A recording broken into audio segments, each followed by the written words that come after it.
Un mur de feu se répand autour de l'épicentre de l'impact. Il brûle tout sur son passage. Les vagues soulevées par l'explosion déferlent sur les grandes villes. Et les tremblements de terre sont si puissants que les immenses gratte-ciel s'écroulent comme des châteaux de cartes. Ce sont les conséquences possibles de la collision avec le premier objet interstellaire de l'histoire à travers notre système solaire. Nous l'avons découvert en 2017, mais nous ne sommes toujours pas sûrs de ce dont il s'agit exactement. Un astéroïde, une comète ou le vaisseau spatial d'une civilisation extraterrestre. Pour l'instant, les scientifiques l'ont nommé Oumuamua. Ce mot hawaïen sonne un peu comme le cri de la vache à nos oreilles, je te l'accorde. Quoi qu'il en soit, sa vitesse est beaucoup plus grande que celle des autres astéroïdes, environ 87 km par seconde. À cette vitesse, tu pourrais traverser les États-Unis d'une côte à l'autre en moins de 3 minutes, et donc cet astéroïde pourrait voyager de la Terre au Soleil en environ 2 mois. En comparaison, nos fusées peuvent voyager jusqu'à 27 000 km par heure. Le même voyage d'un bout à l'autre des États-Unis leur prendrait environ 9 minutes. De nombreux scientifiques supposent donc qu'il s'agit d'un objet artificiel créé par une civilisation très avancée. D'accord, la forme de l'objet joue en faveur de cette théorie. Il est long et étroit et ressemble à un vaisseau spatial. Il fait environ 800 mètres de long, ce qui est bien plus grand que la tour Eiffel. Les scientifiques ont voulu savoir si Oumuamua était vraiment un vaisseau spatial et ils ont orienté leur radiotélescope vers lui. Si la civilisation à bord de ce vaisseau utilisait des systèmes de communication ou nous observait avec leur technologie, nous l'aurions découvert. Mais ils n'ont perçu qu'un grand silence, un peu comme ça, pas une seule onde radio. Mais cela ne réfute pas la théorie de la civilisation extraterrestre. Pour en avoir le cœur net, nous avons décidé de déterminer le poids de l'objet. Pour ce faire, nous utilisons la lumière, plus précisément sa réflexion. Différents matériaux reflètent la lumière différemment. Prenons une pierre noire inconnue par exemple. Elle absorbe presque toute la lumière et ne reflète pratiquement rien. Regarde ensuite dans le catalogue, c'est du charbon de bois. En connaissant la taille et le matériau de l'objet étudié, nous pouvons déterminer son poids. Nous devions donc voir quelle quantité de lumière cet objet réfléchit, et lorsque les scientifiques ont pointé leur télescope sur Oumuamua, ils ont découvert qu'il reflète des couleurs qui correspondent au fer et aussi à certaines roches solides. Et aussi que Oumuamua clignotait tout le temps. Une vive lumière soudaine qui s'éteint lentement peu après, puis qui se remet à briller. Cela signifie qu'il tournait. Et il ne tournait pas autour de son axe comme une flèche. Il tournait de façon chaotique, changeant de position sans cesse. Tout objet artificiel ou vaisseau spatial aurait été détruit par de tels mouvements. Mais Oumuamua est toujours intact. Cela veut dire que les matériaux dont il est fait sont super durs et qu'il ne risque pas de se désagréger de sitôt. Et il n'est pas creux comme un vaisseau spatial. C'est un corps solide. Eh oui, comme moi. Sa vitesse stupéfiante le rend assez mystérieux. Certaines comètes peuvent atteindre la même vitesse ou même une vitesse supérieure. Mais cela est dû à ce qu'on appelle l'effet fusée. Quand un vaisseau spatial décolle de sa rampe de lancement, tu vois du feu jaillir de ses moteurs. Chaque seconde, la fusée mélange son carburant à l'oxygène, ce qui produit ces flammes. Et elle se voit propulsée à une vitesse fulgurante. Selon les lois de la physique, c'est comme si tu prenais appui sur un mur pour sauter. La fusée saute en quelque sorte vers le haut grâce au gaz de combustion qu'elle projette. C'est ainsi qu'une fusée crée la poussière nécessaire et accélère. Les comètes fonctionnent sur un principe similaire. Les rayons du soleil frappent la surface de la comète, les éléments légers comme la glace commencent à s'évaporer, ce gaz va dans un sens et la comète dans l'autre. Comme une fusée, la comète est poussée par le gaz qui s'évapore et ainsi elle accélère. Ce gaz vient aussi former la longue queue de la comète. C'est comme si l'énorme rocher entraînait tout ce gaz derrière elle, ou comme si une voiture entraînait l'air avec elle en roulant à grande vitesse. Mais Oumuamua n'est pas une comète, et il n'a pas cette queue, et il n'est pas soumis à cet effet fusée dont je viens de parler, donc il n'aurait pas dû atteindre cette vitesse.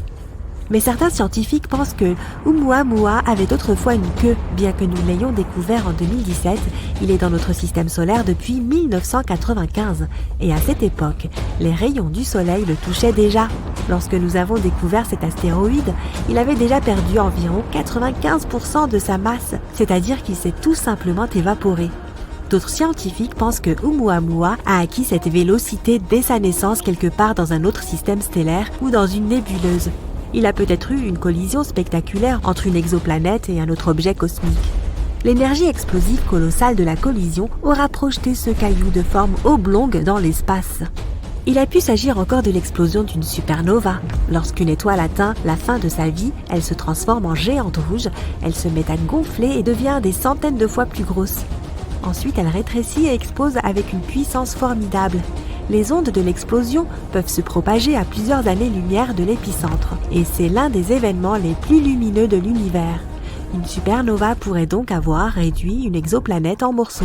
Et l'un de ces morceaux, Oumuamua, aurait accumulé énormément d'énergie et de vitesse et commencé son long voyage vers la Terre. Cela pourrait expliquer pourquoi Oumuamua continue de tourner si violemment. Mais récemment, des scientifiques ont publié une théorie selon laquelle Oumuamua pourrait être un bloc de glace géant. La glace à laquelle nous sommes habitués est de l'eau H2O, mais Oumuamua pourrait être de la glace d'azote N2. Il serait resté intact dans l'espace interstellaire pendant 500 millions d'années et en arrivant dans notre système solaire, la glace d'azote aurait réfléchi les 2/3 des rayons du Soleil. Ainsi, il ne serait pas énormément réchauffé. Cela expliquerait pourquoi Oumuamua ne possède pas de queue. On retrouve la même glace d'azote sur Pluton ainsi que sur Triton, l'une des lunes de Neptune. Donc, Oumuamua proviendrait d'une exoplanète glacée de ce type. Mais nous ne pourrons en être sûrs qu'en y envoyant une sonde spatiale. Les scientifiques ont élaboré un plan pour cela, appelé projet Lyra. Le problème, c'est que Oumuamua traverse notre système solaire à une vitesse incroyable, bien plus vite que n'importe quelle fusée d'invention humaine. Et nous devons rattraper ce caillou spatial le plus vite possible avant qu'il ne s'éloigne trop. Pour ce faire, nous pouvons nous servir de la gravité. Tout d'abord, la sonde spatiale survolera Jupiter. Elle passera près de cette planète et profitera de son immense gravité pour accélérer. Ensuite, notre sonde se dirigera vers le Soleil. Elle le contournera d'aussi près que possible afin d'être projetée comme par une catapulte vers le rocher spatial. La deuxième option pour atteindre l'astéroïde serait d'utiliser des microsondes.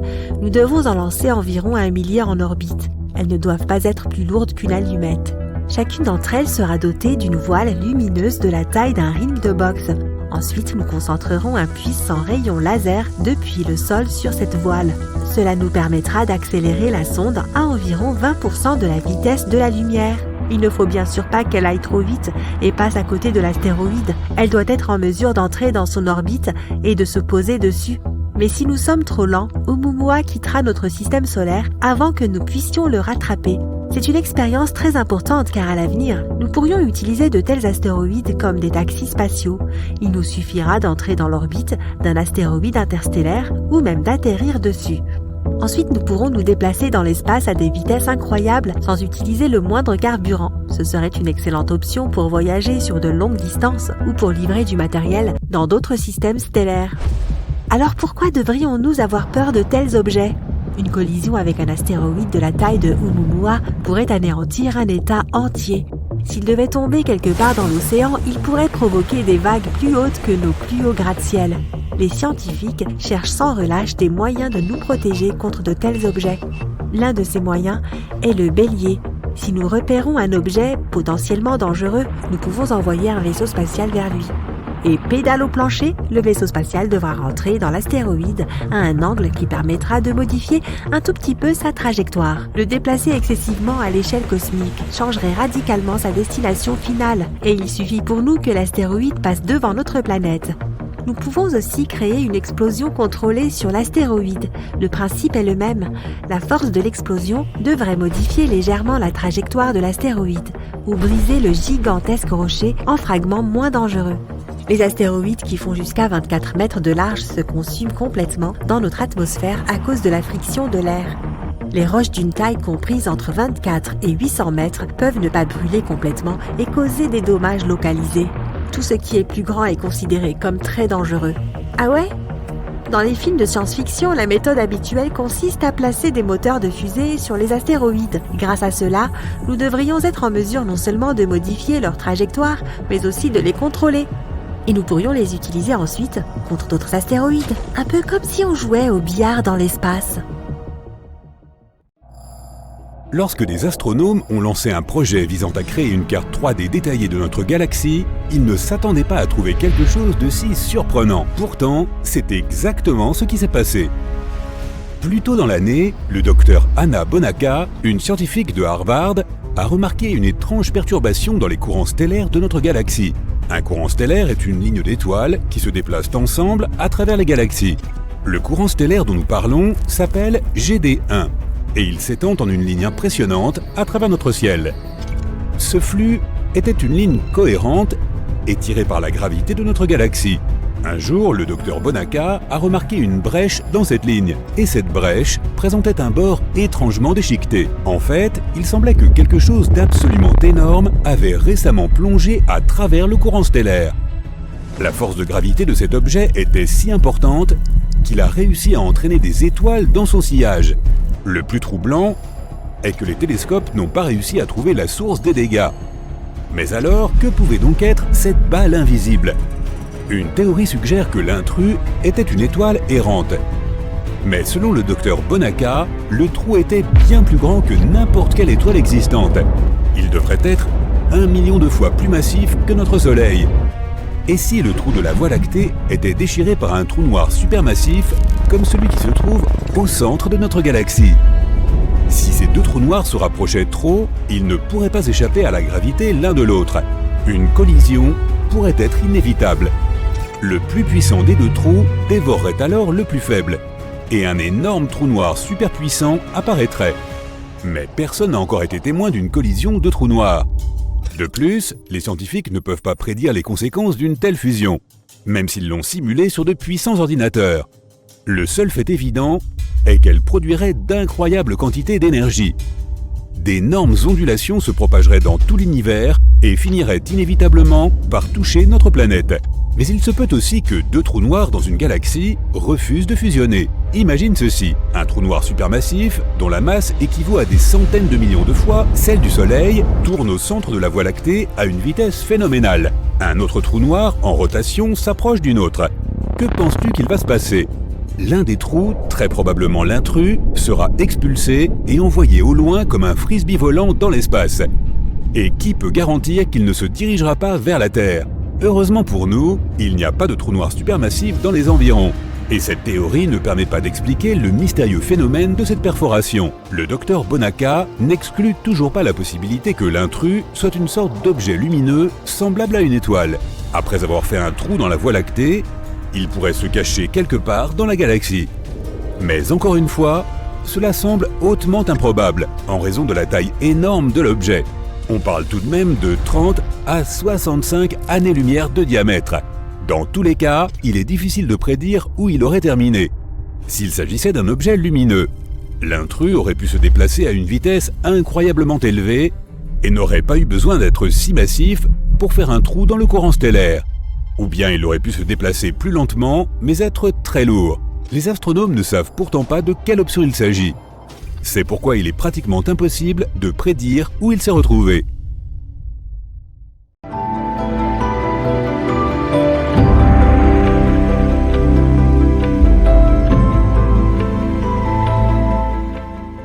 La Lune est le deuxième objet le plus brillant dans notre ciel. Et pourtant, parmi les autres corps célestes, c'est l'un des moins éclatants et des moins réfléchissants. Notre satellite naturel n'a l'air brillant que parce qu'il est proche de la Terre. En guise de comparaison, notre planète a l'air bien plus éclatante quand tu la regardes depuis l'espace. C'est à cause des nuages, de la glace et de la neige qui reflètent bien plus de lumière que la plupart des types de roches. Triton, la lune de Neptune, a toute sa surface recouverte de plusieurs couches de glace. Si ce satellite remplaçait notre lune actuelle, le ciel nocturne serait 7 fois plus illuminé.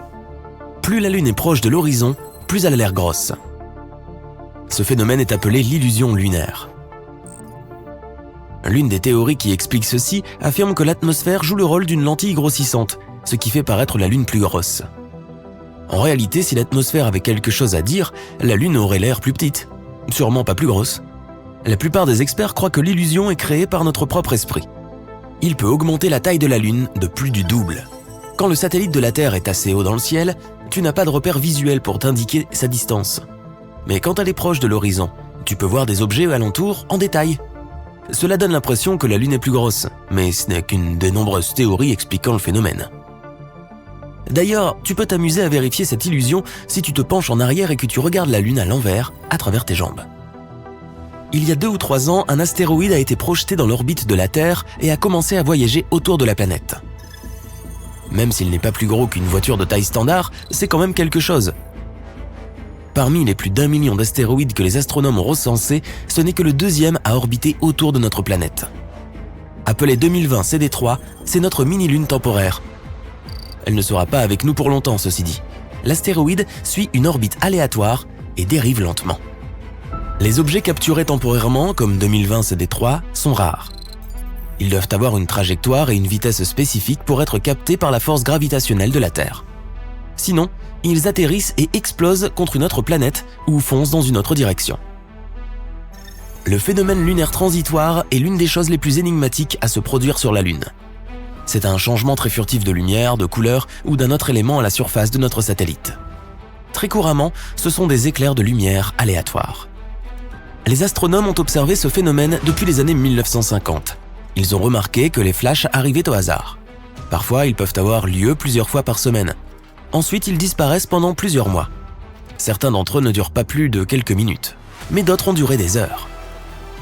En 1969, un jour avant l'alunissage d'Apollo 11, l'un des participants à la mission a remarqué qu'une partie du satellite naturel était plus illuminée que le paysage alentour. On aurait dit que cette zone avait une sorte de lumière fluorescente. Malheureusement, on ne sait pas dire si ce phénomène avait un lien avec les mystérieux flashs lunaires. Il se pourrait que les cratères lunaires contiennent plus de métaux comme le titane ou le fer que les astronomes ne le pensaient. Le problème majeur que cela engendre ? Cela contredit la théorie principale sur la formation de la Lune. Elle veut que le satellite naturel de la Terre soit en réalité issu de notre planète après qu'elle soit entrée en collision avec un objet spatial géant. Mais alors, pourquoi la croûte terrestre pauvre en métal a beaucoup moins d'oxyde de fer que la croûte lunaire ? Cela veut peut-être dire que la Lune s'est formée à partir d'un matériau qui trouve sa source bien plus profondément dans notre planète. Ou bien, ces métaux peuvent avoir fait leur apparition quand la surface lunaire fondue a refroidi, petit à petit. La gravité de la Lune équivaut environ à 17% de la gravité terrestre. Si tu pesais 90 kg sur ta planète d'origine, sur la Lune, ton poids serait ramené à environ 15 kg. Tu pourrais aussi porter des objets 6 fois plus lourds que ceux que tu pouvais porter sur Terre. Il serait aussi plus simple de marcher sur la surface de la Lune, mais ce serait aussi plus dangereux. Tes pieds, dans un costume d'astronaute lourd, s'enfonceraient de 15 cm dans le sol lunaire. Mais imaginons que tu décides plutôt de flotter dans les airs. Tu perdrais alors le contrôle de tes sauts en un rien de temps. D'ailleurs, la surface de la Lune regorge de cratères profonds. Il serait très difficile de tous les éviter. Il n'y a pas si longtemps, les astronomes ont découvert une étendue liquide massive d'une substance mystérieuse. Elle était cachée sous la surface de la face obscure de la Lune. Sa masse était la même que celle d'un tas de métal 5 fois plus gros que la grande île de Hawaï. Cet élément énigmatique se trouve à environ 322 km en dessous d'un énorme cratère qui est apparu à la surface lunaire il y a des milliards d'années. La goutte a très certainement quelque chose à voir avec une super collision. Il se peut que ce soit le cœur métallique de l'objet qui a frappé la Lune à cette époque. Les scientifiques ont hâte de mener à bien leur découverte. Cela expliquerait nombre de choses à propos du bassin pôle sud Aitken, le plus gros cratère connu du système solaire. S'il était sur Terre, ce bassin de forme ovale s'étirerait de Washington DC jusqu'au Texas. Il n'y a pas d'air sur le satellite naturel de la Terre, mais alors, comment peut-elle rouiller ? Les scientifiques ont découvert la présence d'hématite sur la Lune. Et c'est une sorte de rouille. Un instrument spécial de recherche de la NASA a examiné la lumière reflétée sur la surface de la Lune. Il se trouve que la composition des pôles du satellite était très différente du reste. La surface de la Lune est dotée de rochers riches en fer. Mais sans oxygène ni eau liquide, la rouille ne peut apparaître. Les vents solaires sont venus s'ajouter au mystère. Ils ont bombardé la Lune d'hydrogène. Et l'hydrogène rend la formation de l'hématite encore plus difficile. Mais même si la Lune n'a pas d'atmosphère, elle comporte toujours des traces d'oxygène. Sa source est la couche supérieure de notre atmosphère. La Terre protège aussi la Lune d'environ 100% des vents solaires, même si ce n'est pas tout le temps. Et même si notre satellite naturel est né sec, il se peut qu'il y ait de l'eau gelée dans les cratères ombragés de son autre facette. La Lune n'est pas une sphère parfaite, elle est en forme d'œuf. De plus, la masse centrale du satellite est décalée d'un peu plus d'1,6 km de son centre géométrique. La Terre et la Lune s'orientent graduellement vers différentes directions, aussi lentement que nos ongles poussent. C'est le revers de la médaille de la force gravitationnelle du satellite. La Lune crée des marées dans les océans de la Terre. Il repousse la Lune. En retour, cela la fait bouger vers une orbite plus haute. Dans les temps préhistoriques, la Lune était bien plus proche de notre planète qu'elle ne l'est aujourd'hui. Heureusement, nous n'allons pas perdre la Lune. Plus elle va loin, plus sa force gravitationnelle s'affaiblit. Cela veut dire que bientôt notre planète ne repoussera plus la Lune avec autant de force. Il y a très peu d'activité à l'intérieur de la Lune. De plus, il n'y a presque pas d'atmosphère autour. C'est pour cela que les scientifiques peuvent retracer les impacts de cratères qui se trouvent à la surface à plusieurs milliards d'années. En donnant un âge à ces cratères, les astronomes ont découvert que la Lune, ainsi que notre planète, avait connu un grand bombardement tardif il y a environ 4 milliards d'années. Cet événement est aussi connu sous le nom de cataclysme lunaire. Cet intervalle a duré plusieurs centaines de millions d'années. À ce moment, un nombre incroyablement élevé d'astéroïdes est entré en collision avec la Terre, Mercure, Mars et Vénus. Il y a peut-être un labyrinthe de tunnels de lave sur la Lune. Il n'y a pas si longtemps, les astronomes ont reçu les résultats d'une topographie lunaire souterraine. Ils ont découvert une caverne massive sous la surface du satellite. D'environ 48 km de long et 96 km de large, la grotte pourrait bien être le résultat d'une activité volcanique datant de 3 milliards d'années. Après que les flux de lave ont durci, ils ont créé une croûte épaisse et solide à l'extérieur. Mais à l'intérieur, la lave a continué de s'écouler, faisant fondre la roche et créant des tunnels et des grottes. Bon nombre de trous découverts à la surface de la Lune par la NASA pourraient être les ouvertures de tunnels de lave. L'orbite de la Lune autour de la Terre ne forme pas un cercle. Elle est ovale. C'est pour cela que la distance entre notre planète et le satellite varie d'une distance de 362 000 km à plus de 402 000 km. Il y a une très légère activité sismique à l'intérieur de la Lune. Pourtant, les mini-tremblements de Lune, causés par la force gravitationnelle de notre planète, se passent parfois à plusieurs kilomètres en dessous de sa surface. Ensuite, de petits craquements et fractures apparaissent sur la croûte et des gaz s'en échappent. Un peu comme un clignotant cosmique géant, un trou noir supermassif situé à 570 millions d'années-lumière produit des éruptions tous les 114 jours. Récemment, les astronomes ont remarqué de puissantes éruptions de lumière provenant du trou. Cette monstruosité a une masse environ 20 fois supérieure à celle du trou noir qui se trouve au centre de notre galaxie, la Voie lactée. Jusqu'à présent, la seule explication dont disposent les scientifiques est que le trou noir arrache des morceaux de matière d'une étoile en orbite. Cela se produit chaque fois qu'il s'approche de trop près. Cette découverte est plutôt spéciale, car on n'avait jamais vu un trou noir se comporter de la sorte auparavant. Habituellement, si une étoile s'approche d'un trou noir, le monstre de l'espace la déchiquette en brins fins, un peu comme des spaghettis. Ensuite, le trou noir avale la plupart de la matière de l'étoile. Les restes s'éloignent en longues banderoles lumineuses, mais pas dans le cas présent. Chaque fois que l'étoile s'approche du trou noir, elle perd l'équivalent de presque 3 fois la masse de Jupiter, qui n'est rien moins que la plus grosse planète de notre système solaire. Cela entraîne donc aussi une énorme éruption que les astronomes peuvent observer depuis la Terre. Les éruptions sont si régulières que les chercheurs ont réussi à en prédire plusieurs. Elles se sont notamment produites le 6 septembre et le 26 décembre 2020. Une nébuleuse est un nuage de poussière et de gaz en suspension dans l'espace. Tu peux la voir dans le ciel nocturne sous la forme d'une tache claire ou, à l'inverse, d'une tache sombre sur fond de matière lumineuse. La nébuleuse du rectangle rouge, dans la constellation de la Licorne, alias Monocéros, ne ressemble à aucune autre. Notre univers a très peu de lignes droites. Et voici un rectangle géant, qui n'est rien d'autre qu'une énorme nébuleuse gazeuse. Et puis, il y a aussi la couleur, une étrange teinte rouge-orangée. Les astronomes supposent que cette lueur pourrait provenir d'une activité inhabituelle à l'intérieur des amas de poussière. Il est probable que cette activité se produise au niveau moléculaire. L'univers a environ 13,8 milliards d'années. Mais HD 140283, une étoile officieusement appelée Mathusalem, serait apparemment âgée de plus de 14 milliards d'années. Encore plus paradoxal, l'étoile possède certains éléments chimiques qui sont plus typiques d'une étoile de deuxième génération. Ce sont celles qui ont été formées à partir de la poussière et du gaz laissé après l'explosion de la première génération d'étoiles. Le paradoxe est le suivant: comment une étoile peut-elle être plus vieille que l'univers lui-même ? Jusqu'à présent, l'explication la plus probable est une erreur dans les observations. Cela pourrait faire croire aux astronomes que l'étoile est plus vieille qu'elle ne l'est. L'étoile appelée Vega est relativement proche de nous, à seulement 25 années-lumière du Soleil. Ce n'est pas l'étoile la plus banale qui existe, car elle est plus brillante qu'elle n'est censée l'être. Et elle n'est pas ronde, mais plutôt en forme d'œuf. Les astronomes pensent que c'est parce que l'étoile tourne si vite que sa forme change. Juge-en par toi-même. Il faut 27 jours au Soleil pour accomplir une rotation complète. Or, Vega n'a besoin que de 12h30 pour tourner autour de son axe. Cette vitesse élevée influence aussi les températures à la surface de l'étoile. Ses pôles sont plus chauds de plusieurs milliers de degrés que son équateur. Il existe un trou noir supermassif situé à 250 millions d'années-lumière de la Terre. Il produit le son le plus profond jamais détecté provenant d'un objet dans l'univers. Ce son est 1 billiard, c'est-à-dire 1 avec 15 zéros, 2 fois plus grave que ce que l'oreille humaine peut percevoir. Les bulles de Fermi déroutent les astronomes au plus haut point. Ce n'est pas tous les jours que notre galaxie natale souffle des bulles d'une température supérieure à 4 millions de degrés. Provenant du centre de la Voie lactée, ces sphères ne sont constituées que de puissants rayons gamma.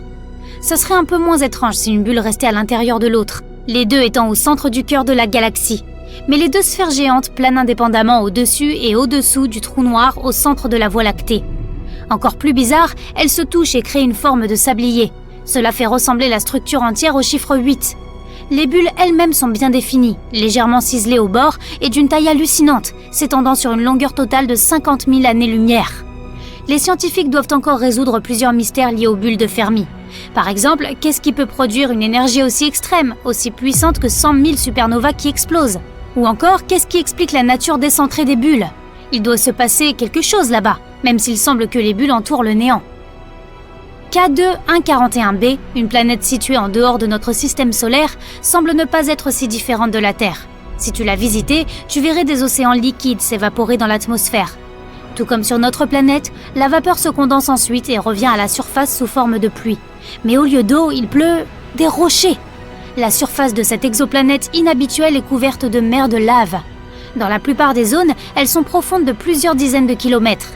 Et comme les températures sur la planète atteignent 2800 degrés pendant la journée, le magma des océans se vaporise dans l'atmosphère.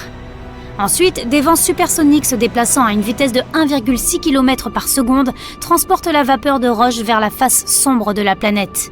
Là, le magma vaporisé se refroidit, redevient liquide et retombe à la surface sous forme de pluie rocheuse. Gliese 436b, une exoplanète lointaine de la taille de Neptune, est un paradoxe à elle toute seule. Elle est faite de glace brûlante. La planète effectue une orbite complète autour de la naine rouge Gliese 436 en 2 jours et 15 heures. Ce qui signifie qu'elle voyage remarquablement près de son étoile mère. C'est peut-être la raison pour laquelle les températures de la planète descendent rarement en dessous de 430 degrés. Mais le plus étrange, c'est que la planète abrite d'énormes volumes de glace d'eau connus sous le nom de Ice-X. Elle reste solide malgré des températures étouffantes.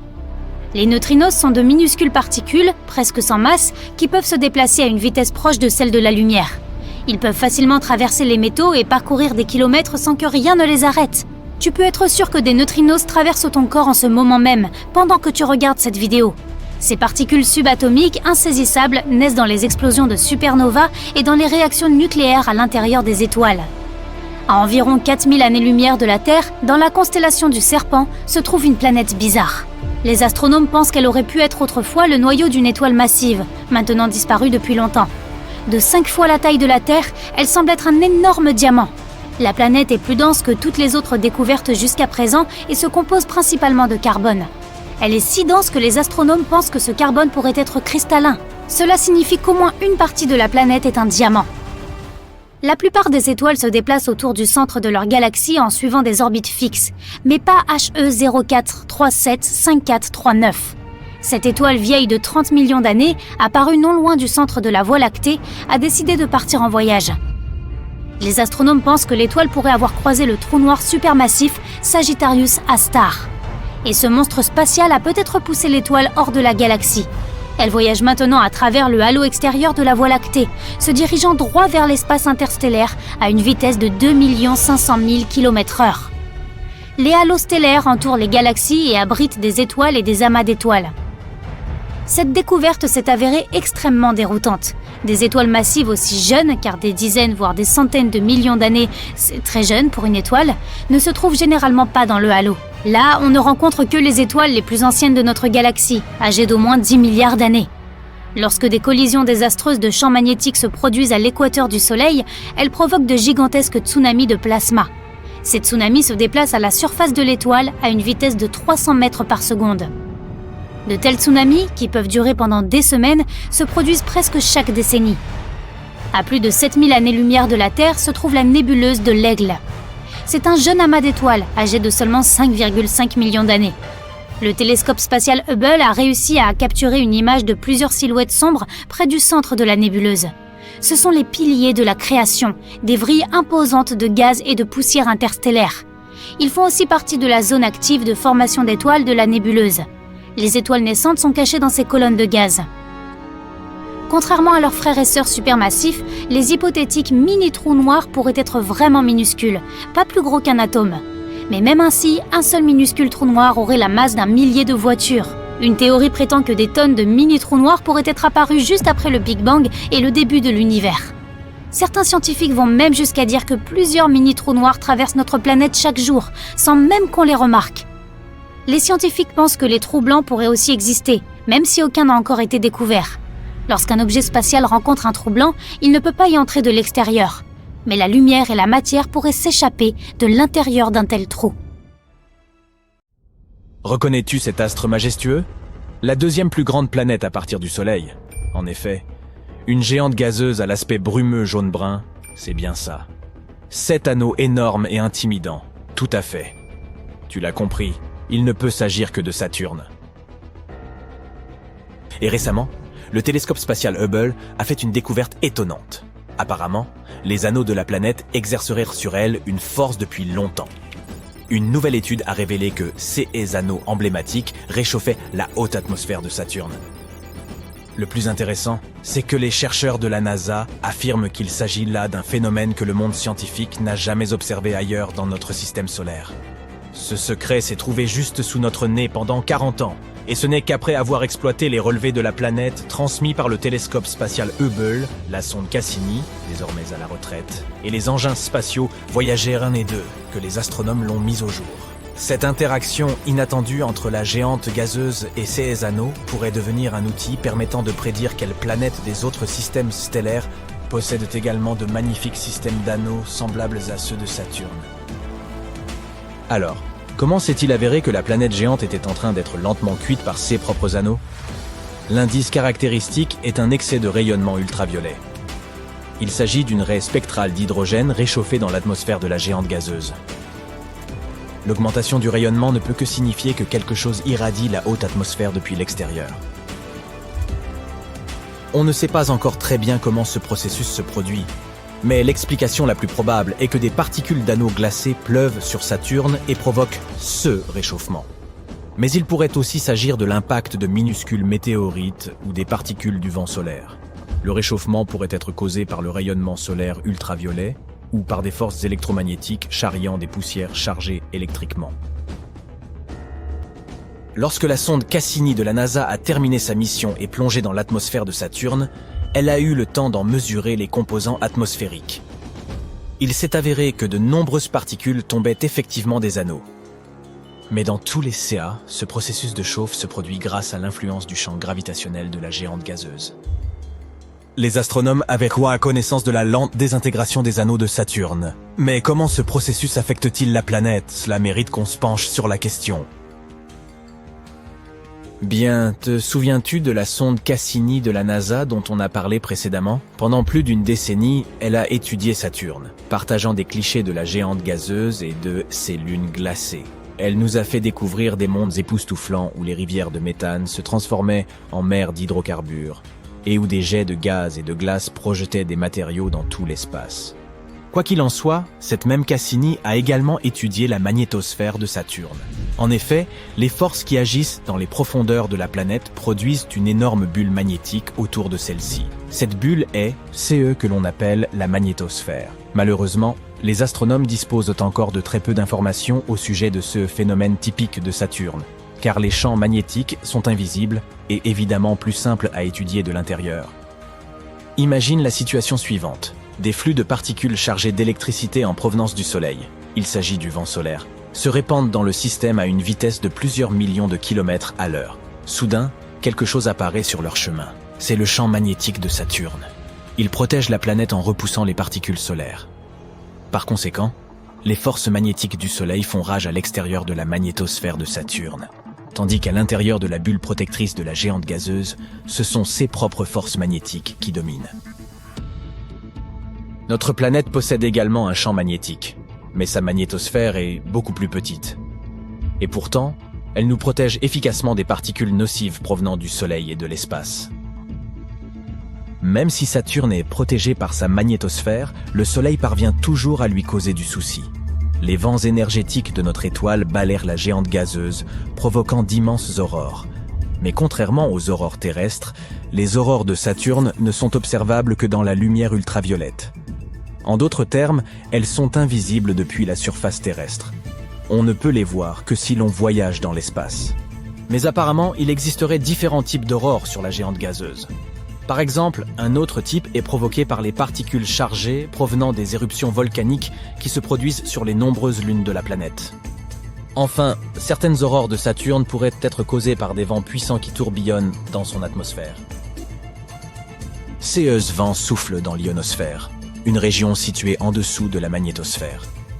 Ce même vent pourrait être responsable de la vitesse de rotation variable de la planète. Ce phénomène fait qu'il est difficile pour les scientifiques de déterminer la durée d'une journée sur la planète aux anneaux. En parlant de vent, Saturne possède un mystérieux vortex qui tourbillonne au-dessus du pôle sud de la planète. L'ensemble ressemble à une énorme tempête de type ouragan sur Terre, mais son œil mesure à lui seul près de 4000 km de diamètre. À titre de comparaison, l'œil d'un ouragan terrestre typique ne mesure que 3 à 5 km de large. Ce qui déroute les astronomes, c'est que le phénomène s'apparente à un ouragan, mais ne se comporte pas comme tel. Il est stationnaire et continue de tourner au-dessus de la même zone du pôle sud. Et alors que les tourbillons polaires sur Terre ont des noyaux froids, celui de Saturne paraît chaud. Et maintenant, prépare-toi à une autre surprise que Saturne nous a préparée. Sur une image envoyée à la Terre par le télescope spatial Hubble, on peut voir 2 taches sombres sur le côté gauche des anneaux de la planète. Ces taches sont surnommées des spokes. Certains les ont comparées à des rayons de bicyclette. L'ombre et la forme des spokes varient. Ils peuvent sembler sombres ou clairs, cela dépend de l'angle et de l'éclairage. Parfois, ils peuvent même ressembler à des taches plutôt qu'à une forme classique de rayon radial. Ils ne durent pas non plus très longtemps, mais la bonne nouvelle, c'est qu'ils devraient être de plus en plus nombreux au fur et à mesure que nous nous rapprocherons du 6 mai 2025. C'est à cette date que se produira l'équinoxe d'automne sur Saturne. À l'échelle terrestre, c'est le moment où le Soleil se trouve exactement au-dessus de l'équateur de la planète et où le jour et la nuit atteignent leur durée moyenne. Mais sur Saturne, c'est un peu différent. Comme notre planète, Saturne est inclinée sur son axe. C'est pourquoi elle connaît 4 saisons. Mais comme l'orbite de la géante gazeuse est beaucoup plus grande, chacune de ces saisons dure environ 7 années terrestres. Cet équinoxe se produit lorsque les anneaux de Saturne sont orientés vers le Soleil. Mais quelle est la cause de ces spokes? Les astronomes pensent qu'il s'agit du champ magnétique de la géante gazeuse. Lorsqu'un champ magnétique planétaire interagit avec le vent solaire, il crée un environnement électriquement chargé. Comme nous le savons déjà, sur Terre, cela se traduit par des aurores boréales. Et si nous parlons de Saturne, les plus petites particules d'un anneau glacé peuvent également être chargées. Et cela fait probablement léviter temporairement ces particules au-dessus des plus gros débris qui composent ces anneaux. Les spokes des anneaux de Saturne ont été repérés pour la première fois par la mission Voyager de la NASA. Cela s'est passé au début des années 1980. À l'époque, nous ne savions pas qu'il s'agissait d'un phénomène saisonnier. Après tout, Voyager 2 n'a fait que passer à côté de la planète et a poursuivi sa route. Pour comprendre la nature et le fonctionnement de ces spokes, les astronomes avaient besoin d'un télescope spatial capable d'observer les anneaux de Saturne de loin. C'est là qu'intervient Hubble. Le dernier équinoxe sur Saturne a eu lieu en 2009. C'est à cette époque que la sonde spatiale Cassini orbitait autour de la géante gazeuse. Elle a envoyé de nombreuses images étonnantes à la Terre, et elle a réussi à prouver assez rapidement que les spokes n'étaient pas dus à une quelconque interaction gravitationnelle avec Saturne. Pas plus qu'à l'influence des lunes et des petits satellites de la géante gazeuse qui jalonnent les anneaux de la planète. Dès 2005, Cassini a été en mesure de confirmer que les spokes étaient liés au champ magnétique de Saturne. Et même si cette mission s'est achevée en 2017, aujourd'hui encore, Hubble continue sa surveillance à long terme des changements à la surface et autour de Saturne. En dépit de toutes ces observations, les astronomes ne peuvent toujours prédire ni le début ni la durée de vie de ces spokes. Fort heureusement, Les anneaux proéminents de Saturne constituent un laboratoire idéal pour étudier ce phénomène. En effet, même si les autres géantes gazeuses du système solaire possèdent également des anneaux, ceux-ci ne sont pas aussi facilement observables. Et les scientifiques ne savent pas s'il se trouve également des spokes sur CS planètes.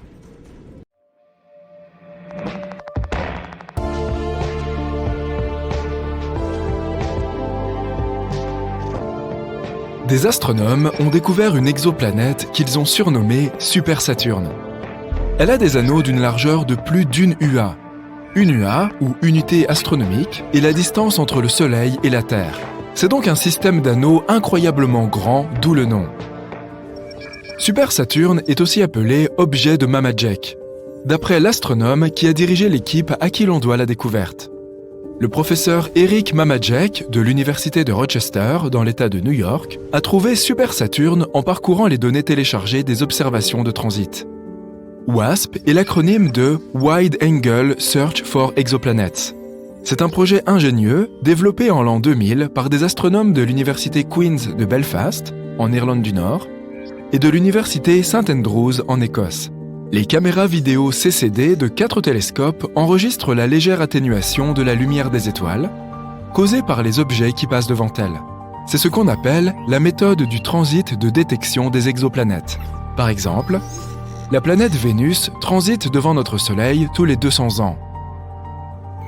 Un point noir, la silhouette de Vénus, est alors visible passant devant le Soleil lorsque la planète passe entre notre ligne de vue et le Soleil.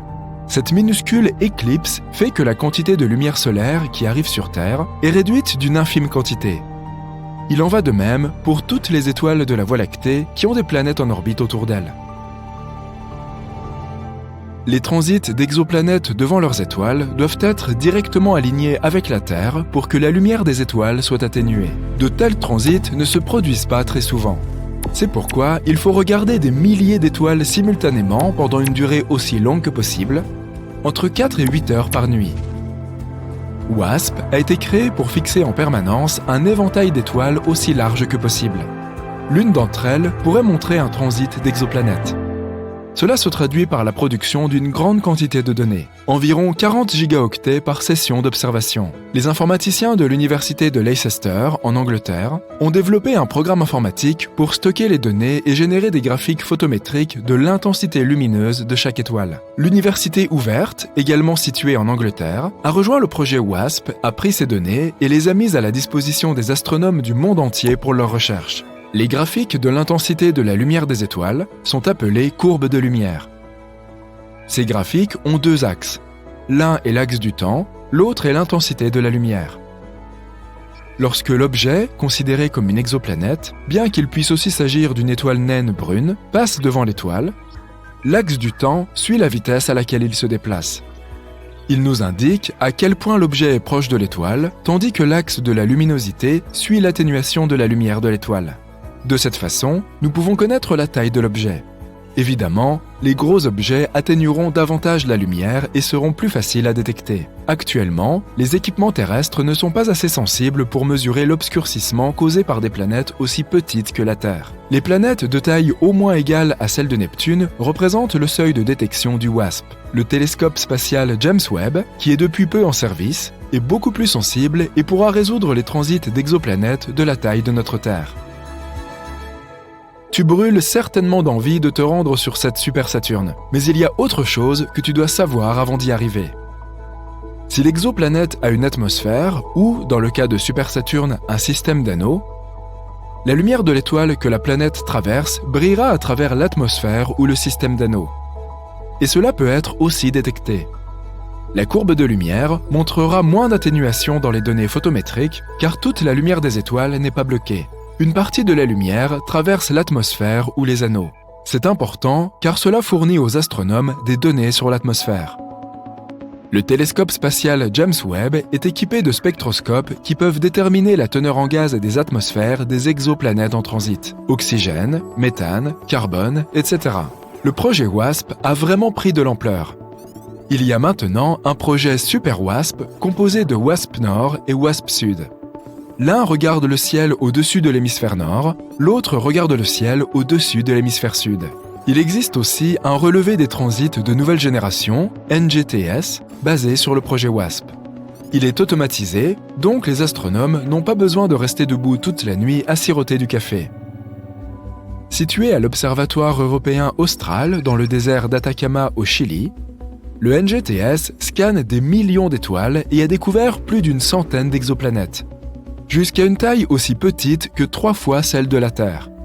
NGTS a lancé un club de chasseurs de planètes sur les réseaux sociaux. Les astronomes amateurs peuvent faire des recherches dans la base de données en ligne des courbes de lumière et peut-être découvrir leur propre exoplanète. Ce qui était un effort strictement britannique lancé par 1 ou 2 astronomes est désormais un phénomène mondial. Grâce à la possibilité de lire la signature spectroscopique des gaz atmosphériques pendant les transits d'exoplanètes, une nouvelle idée a vu le jour, les technosignatures. Il s'agit d'identifier spécifiquement les gaz dans les atmosphères des exoplanètes qui pourraient être produits par une civilisation. Le télescope spatial James Webb peut le faire. Les gaz issus de la pollution, comme les chlorofluorocarbones, peuvent être observés par spectroscopie s'ils sont présents. Le tritium des réacteurs à fusion, s'il y en a, pourrait aussi être détecté, ainsi que les schémas de dispersion de la chaleur des villes à la surface des planètes. Les technosignatures sont un concept récent qui a vu le jour après le lancement du projet WASP. Qui sait ce qu'il permettra de découvrir? Et maintenant, retournons à notre Super Saturne. L'étoile autour de laquelle gravite Super Saturne est J1407, une petite étoile de la préséquence principale de 13e magnitude, peu lumineuse et semblable au Soleil. Quoi? Eh bien, l'œil humain ne peut voir les étoiles que jusqu'à la 6e magnitude, et chaque magnitude est 2,5 fois plus faible que la précédente. Il ne s'agit donc pas d'une étoile exceptionnelle, juste d'une étoile télescopique dans la région du Scorpion Centaure du ciel nocturne. J1407 est une jeune étoile, qui ne s'est pas encore installée dans sa phase stable de longue durée. C'est important car Super Saturne, officiellement J1407b, montre des signes de possession d'un système d'anneaux à un stade précoce de développement. La courbe de lumière de Super Saturne était cachée dans la montagne de données du projet Super WASP. Le professeur Mamajek et son associé, Matthew Kenworthy, de l'université de Leicester, ont étudié les données en profondeur et en ont produit un rapport détaillé. La connaissance dépend de données de qualité. L'axe horizontal de la courbe de lumière de J1407b, l'axe du temps, est ce qui suscite tout le débat. Il a fallu des semaines à Super Saturne pour passer devant son étoile mère, 56 jours pour être exact. Les systèmes d'anneaux planétaires que nous connaissons dans notre système solaire orbitent juste autour des équateurs des planètes géantes gazeuses et sont très fins, de quelques centimètres à quelques mètres d'épaisseur. Dans un télescope, les anneaux de Saturne semblent disparaître lorsque la planète a une inclinaison nulle vers la Terre. Saturne doit être incliné d'un certain angle par rapport à la Terre pour que l'on puisse voir son magnifique système d'anneaux. C'est d'ailleurs un spectacle que tout le monde devrait voir une fois dans sa vie. Si les anneaux de Super Saturne ont bloqué la plupart de la lumière de J1407 pendant 56 jours, cela signifie que la planète devait être en orbite avec une forte inclinaison par rapport à son étoile. Si elle était à une inclinaison nulle, on n'aurait pas vu les anneaux bloquer la lumière. On a donc pu déterminer la durée de l'orbite. De 10 ans minimum à 200 ans si l'orbite est très elliptique. On a calculé que la superplanète avait une masse égale à 24 fois celle de Jupiter, ce qui signifie que si elle est gazeuse, elle pourrait être une étoile naine brune. Super Saturne semble avoir un objet de la taille de Mars en orbite autour d'elle, car il y a un énorme vide dans ses anneaux, qui a très probablement été créé par un gros objet. Dans les anneaux de notre Saturne original, la division de Cassini est l'endroit où l'une de ces lunes se serait frayé un chemin à travers ces anneaux. La courbe de lumière de Super Saturne n'a été observée qu'une seule fois. Tous les systèmes de détection d'exoplanètes gardent les yeux ouverts pour le jour où elle achèvera sa révolution autour de J1407. Personne ne sait quand cela se produira. Certains astronomes ont suggéré que J1407b était un système d'étoiles naines brunes à part entière, qui ne faisait que passer devant l'étoile J1407 sans y être relié. Mais une réapparition orbitale de Super Saturne réfuterait cette hypothèse. La région centrale de Super Saturne a bloqué toute la lumière de son étoile mère. C'est ce qui indique que le système d'anneaux est encore jeune et qu'il est dans une phase de développement précoce. Au fil du temps, la masse très dense des anneaux près de la planète devrait s'amincir car toute cette matière sera absorbée par la planète ou éjectée dans l'espace. C'est ce qui s'est passé avec les planètes géantes gazeuses de notre système solaire. L'objet de Mama Jack est une petite révolution. Jamais auparavant, ni depuis, une courbe de lumière semblable à celle de Super Saturne n'a été détectée. Super Saturne a ajouté un nouveau chapitre à notre compréhension de la formation des systèmes d'anneaux.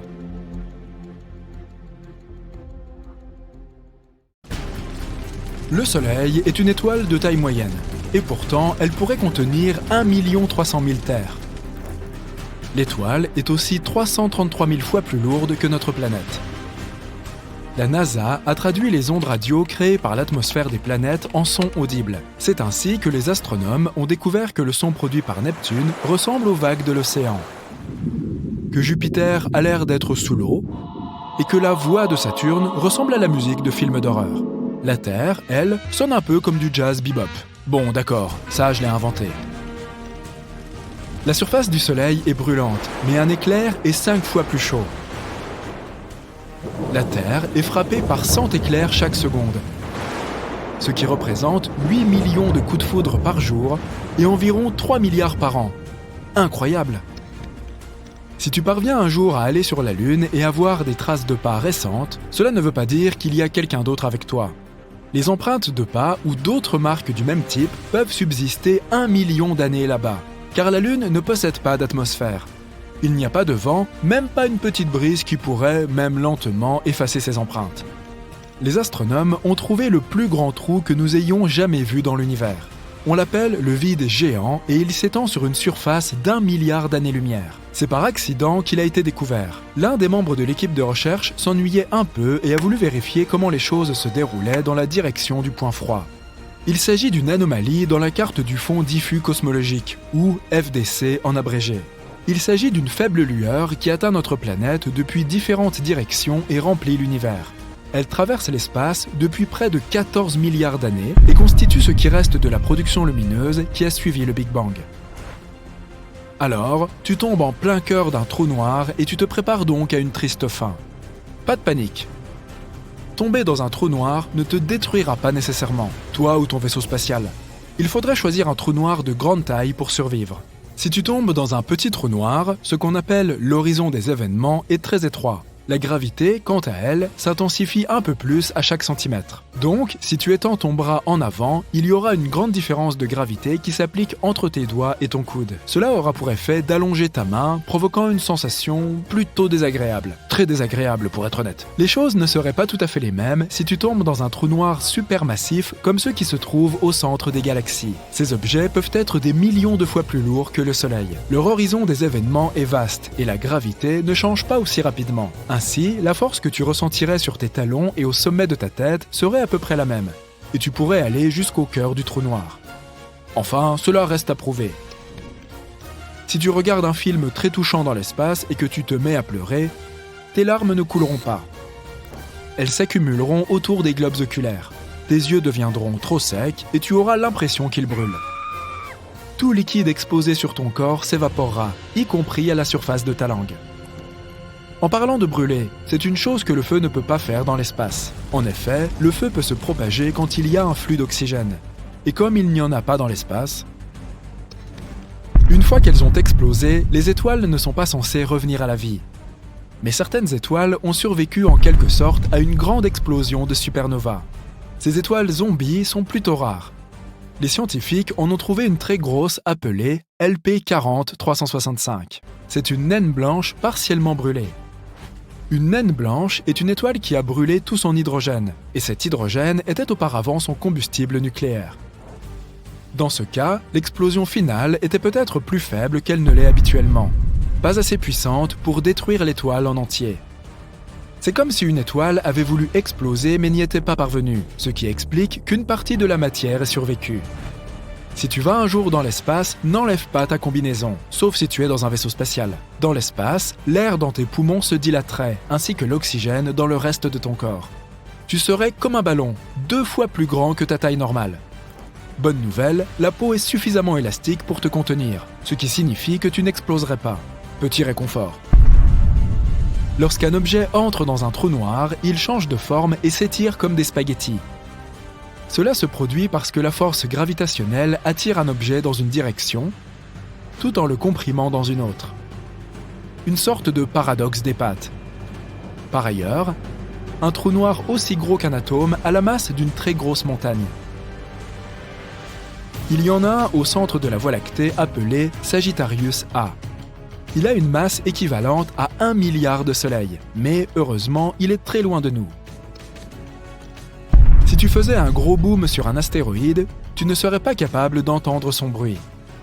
Oui, nous entendons souvent le bruit des vaisseaux spatiaux et des batailles dans l'espace dans les films, mais ce n'est qu'un mythe. Le son est une onde qui se propage en raison des vibrations des molécules.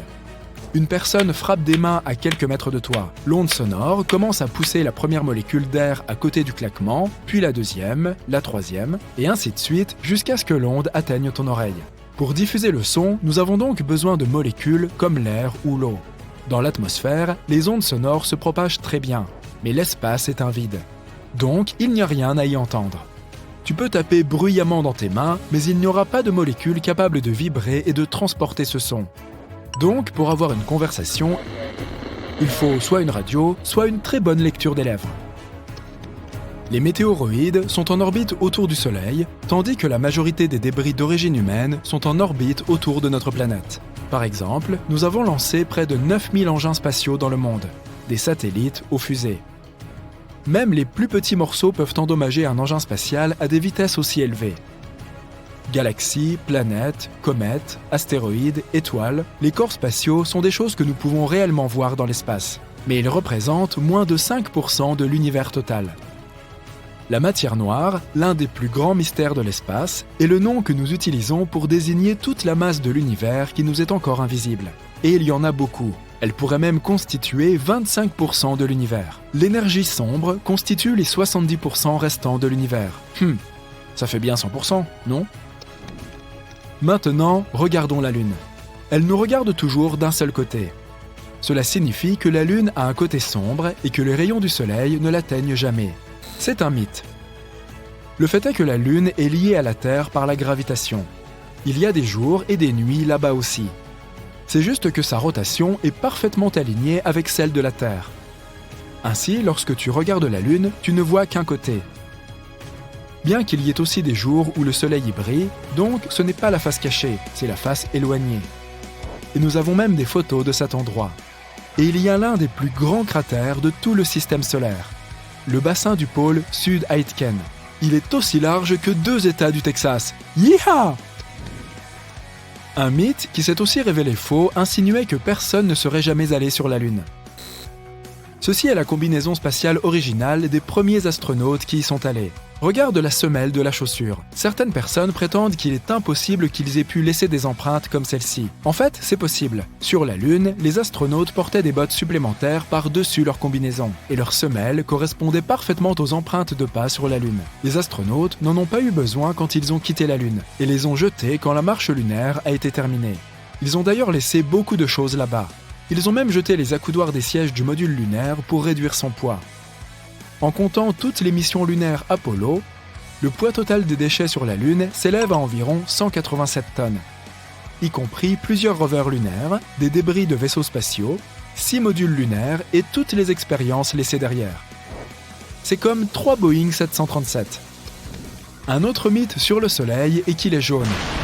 On va t'envoyer dans l'espace pour celui-ci. Tu regardes par la fenêtre et il est blanc. Le Soleil nous semble jaune seulement à travers le filtre de notre atmosphère. La composition de l'air et son épaisseur déforment juste la lumière de l'étoile. Mais les étoiles ont tout de même des couleurs différentes. Les étoiles plus froides ont des couleurs orange et rouge vive. Ce sont généralement de très vieilles étoiles, plus vieilles que notre Soleil. Mais les étoiles jeunes et très chaudes sont d'un bleu vif. Le Soleil se situe à peu près au milieu de ce spectre. Passons à un autre mythe, concernant les astéroïdes. Nous devons voler un peu plus loin que l'orbite de Mars. Wow! Nous voici dans une ceinture d'astéroïdes, et nous devons constamment esquiver des roches géantes et des blocs de glace. On s'est retrouvé au milieu d'un nuage dense et concentré en astéroïdes. Non, pas vraiment. Le fait est que l'espace est énorme, et les distances sont incroyables. Tous les rochers et débris de la ceinture d'astéroïdes ne représentent que 4% du poids de la Lune. Donc, il n'y en a vraiment pas tant que ça là-bas.